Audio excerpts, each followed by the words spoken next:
Hello and welcome to the Qubit Guy podcast, brought to you by Classiq, the quantum algorithm design company.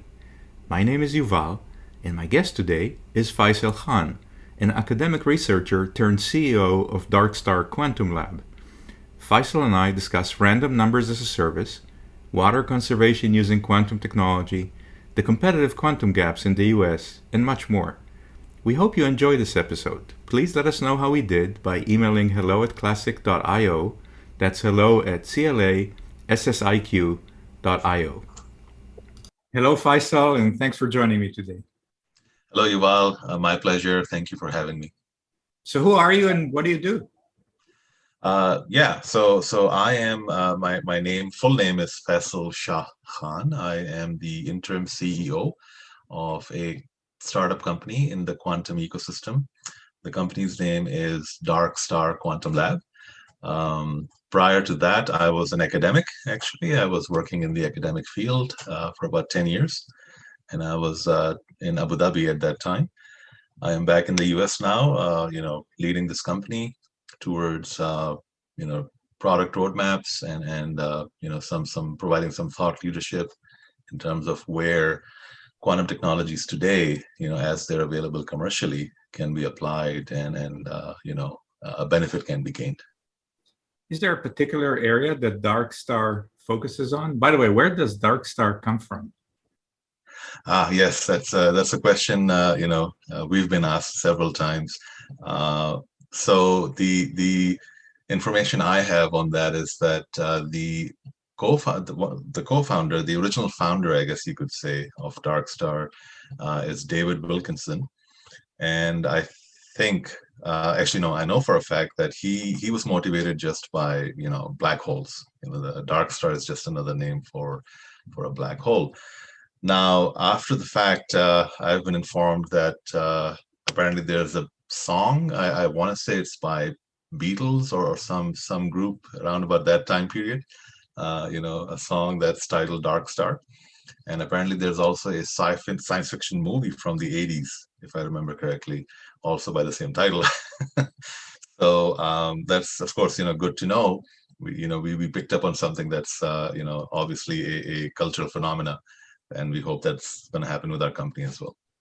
So sorry for the detour, but just going back to where I started the question, what does Darkstar focus on? Is there a particular field or a vertical that you focus on? Certainly. So I like to call this our focus as being the two-stroke engine of quantum technology. The two strokes are basically fundamental principles or features of quantum mechanics, quantum physics itself. And these are, quantum randomness, which is unique to the quantum realm, created by quantum objects like photons, electrons, etc., in the right circumstances. This is something that cannot be sourced in what we call the classical world. So that is something Darkstar is focused on. There are several companies already out there in the quantum technology ecosystem who offer this, technology commercially. Our focus in this area is where we can apply them. So we're basically looking for killer applications, you can call that, of this particular technology. Certainly security, information security is one of them, right? But the gaming industry, gambling, right? Kind of harsher word for that, is another, right? And so the question becomes, how do you kind of, utilize this cleverly and create a market edge? So that's what Darkstar is focused on there. The other stroke is, of course, quantum computing, which is based on the features of quantum entanglement in quantum physics. And that is something we have big players involved in developing hardware. And our focus is primarily on software plus consulting, so to speak, again, in terms of where we can apply this technology as it appears today commercially. So let's start with the first. So you mentioned the randomness. Is that what's being called random number as a service? I have not heard that term, but I think that's probably what it is. Yeah. Quantum randomness as a service. Yeah. So it makes perfect sense. So if I'm a customer, I pay you $1,000 and in return I get X number of random numbers? Is that the business model? I think the business model certainly can be that, but based on my um, my experience, probably won't be a very good business model. Primarily because several universities offer that service for free. You can go to a website and just source that quantum randomness, from there for free. I think the business model here is that, as I was saying earlier, what's the killer application, right? So, for instance, information security is a killer application, fair enough, and people are using it in that context. But what clever, well, besides information security for the government, for example, or banks, right? Where else can somebody go out and say, I can, create some value out of this thing? So one thing that comes to my mind that Darkstar is focusing on is the trading, the market, right? So you could say, if you want to do high frequency trading, for instance, right? Because large sums of money are exchanged, in this setting, you want to have really good security, right? Security that people want to actually these days call provable security, right? And security which is actually has the capacity to detect intrusion in real time. And that's something that quantum random number generators, when put together appropriately under the right protocols, can provide. Understood. And let's switch gears to the second thing, the quantum computing side. I read, I think just today on LinkedIn about some water optimization project. Could you tell me a little bit about that, please? I'll be very happy to. Yes, Yuval. Thank you for raising that. This kind of goes back to, so this is something Darkstar is, involved in. I have been involved in this, in my previous incarnation as an academic when I was working in Abu Dhabi. So now Abu Dhabi is in the Middle East. It's part of the Arabian Peninsula. It's, fresh water, drinking water is scarce. Now, of course, those countries are quite rich. So what they do is they desalinate water from the Arabian Gulf, right? And so that's something they can afford. Now, the thing about desalination from ocean water is that it's expensive and it's actually environmentally very unfriendly. And so, the question becomes, can quantum computing help with that? Now, quantum computing in the proper sense, the ones that we're looking for in the next 5 to 10 years, could actually give great insights into chemistry, to the extent where you can say that, okay, perhaps you can come up with a minimum energy regime of some kind that tells us, how to separate molecules of water and salt in a way that's actually environmentally less impactful, right? And certainly has a less carbon footprint. So this is something that's, under study. This is something I was studying like 5 years ago as an academic as well. It's what I was calling, the project was called Quantum Computing the Salt Out of Seawater. And so one day, hopefully, we'll be able to do so. We'll be in a position to do that. But coming back to your question about what you read on LinkedIn, this is something more immediate, actually. This is something we can do today, right? Using the commercially available quantum computing platforms. Two come to mind immediately, which are, in my opinion, quite useful. One is quantum annealing. The other is digital annealing, which is kind of a one step lower in some sense than quantum annealing, but in some capacities it can be better performing. And this is my opinion based on a couple of projects I was involved in dealing with each of these technologies, quantum computing technologies. Now, with respect to water crisis, fresh water, drinking water crisis that's already actually happening in the world in many communities. In a conversation with one of the panel members who will be appearing on this talk that we'll have on July 30th, which you saw on LinkedIn advertised. She is in Tunisia right now, and she was sharing some information about how, certain cities in Tunisia suffer from water shortages. And her observation after talking to engineers was that most of this is based on mismanagement. It's not so much that yes, there is a shortage in general. You have like 98 inches of rain on average in North Africa, spanned over like 5 different countries of the Sahara Desert.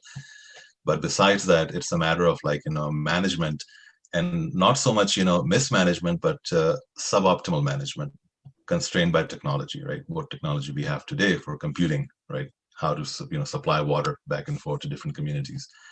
And so to this end, what we'll be talking about in the near future, which is actually 10 days from now, and something we're working on, is try to figure out how to model these, water supply chain problems in different parts of the world, given the constraints this, have around them, and see, how quantum computers, as they're available commercially today, offer an advantage, some kind of an optimization of this process of management that can benefit communities, right? There should be hopefully a way to minimize the shortage, if not completely eliminate it.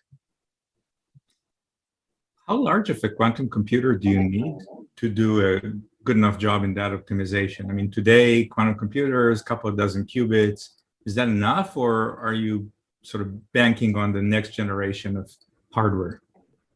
Right. So the way quantum computing is available commercially, as I mentioned, there are actually there are three models, three hardware models that are available commercially.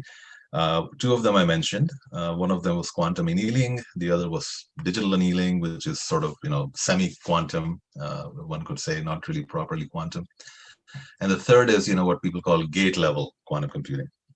Now, gate level quantum computing is actually quite basic currently. It's a very hard thing to do based on, the theory that was developed in the 80s and 90s about how to implement that. And this kind of technology is limited to, say, I think 72 qubits is the last number I remember from Google, I believe. IonQ might have a 50 qubit computer like that, that sort of number. On the other hand, quantum annealing, which is primarily offered by D-Wave, which is a Canadian company, they have a 4,000 qubit quantum computer or a quantum processor. Now, that is just having a large number of qubits doesn't immediately mean that, you have better performance. There are issues with both quantum annealing and gate level quantum computing hardware. It's just been my experience that, quantum annealing is able to tackle the size of the problem better. So a problem like, managing water distribution in places where there's shortages is a pretty substantial size problem. So one imagines that you would be using something like a digital annealer or a quantum annealer for that. So, and that's something we can do today, right? So it's not necessarily something that I'm thinking of, 10 years from now, 5 years from now. My goal is to say, do it today, with what's available, right? And at least start the process and see what happens. And then the benefits are just reduce the water waste, get more water to the people that need it, and maybe spend less money on salination. Is that about right?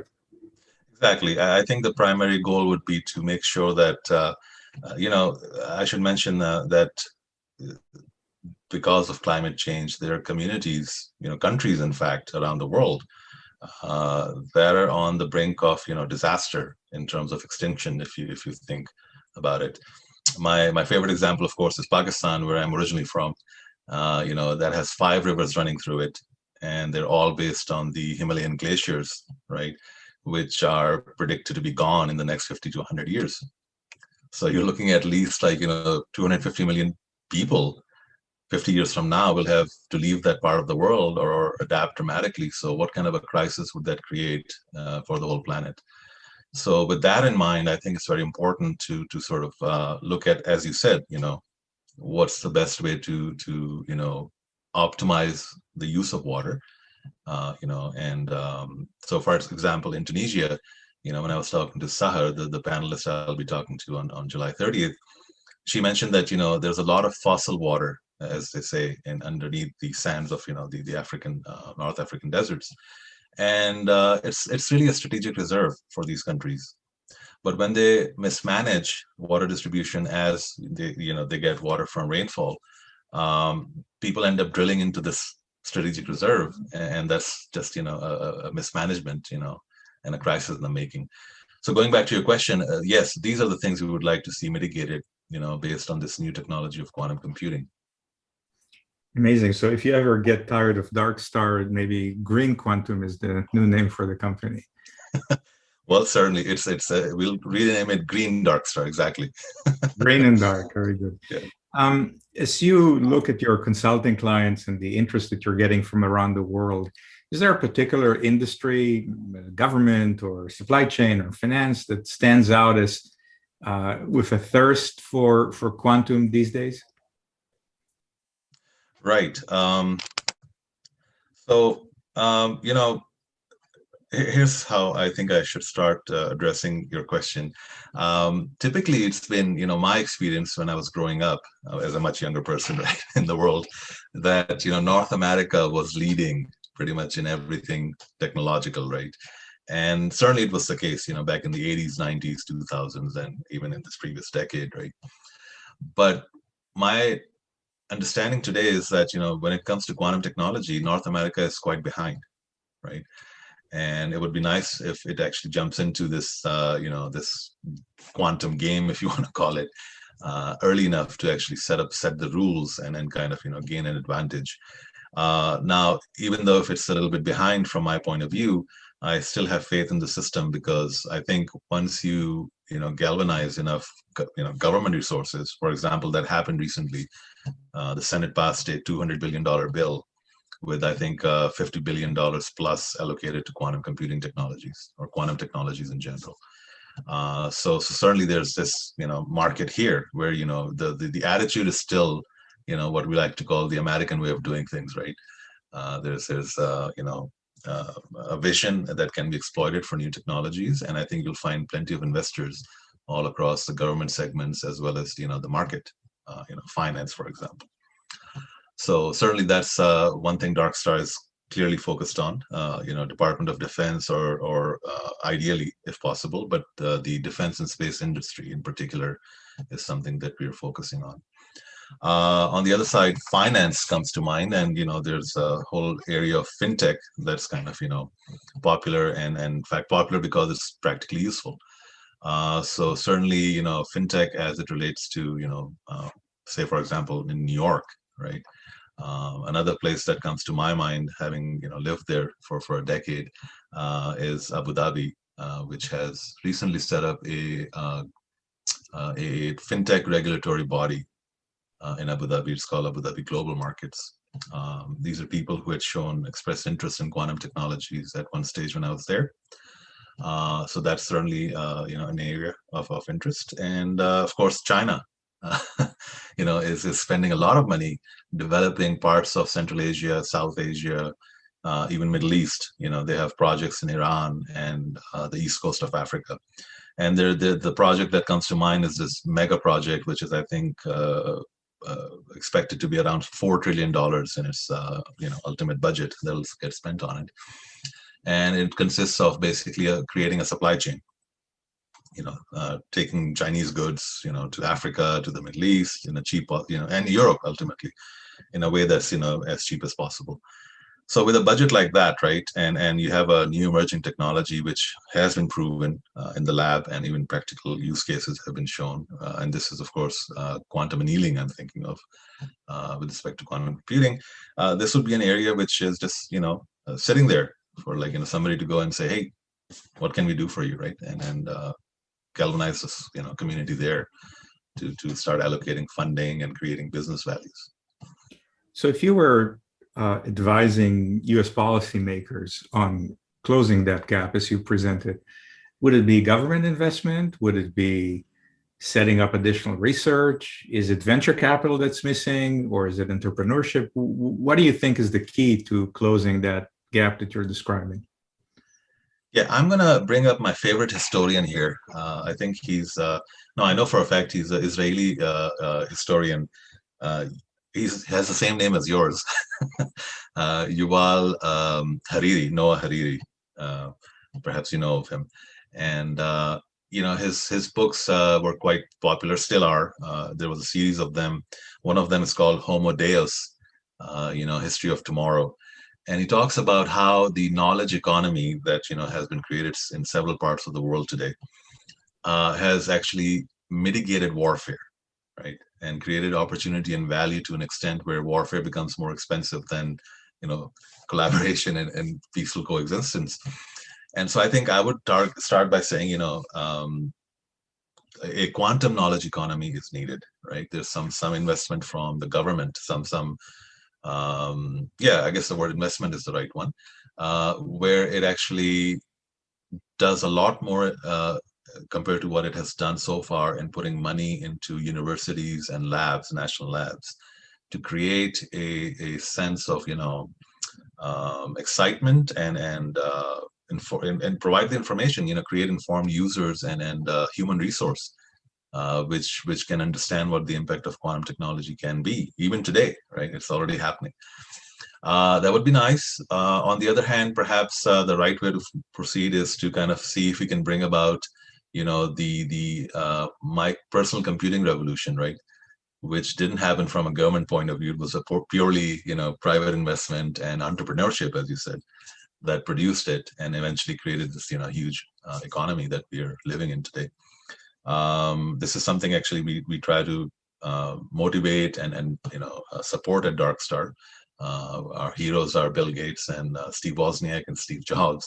The idea is to have a garage model where we take what's available right now, provide the creative thought leadership, put things together in a creative way, and create some kind of value. So maybe that's the right way forward. But like many things, perhaps it's a matter of like combining everything, right, and sort of seeing, what comes out of it. So I suppose I would say, let's do all of it. Why just, limit ourselves?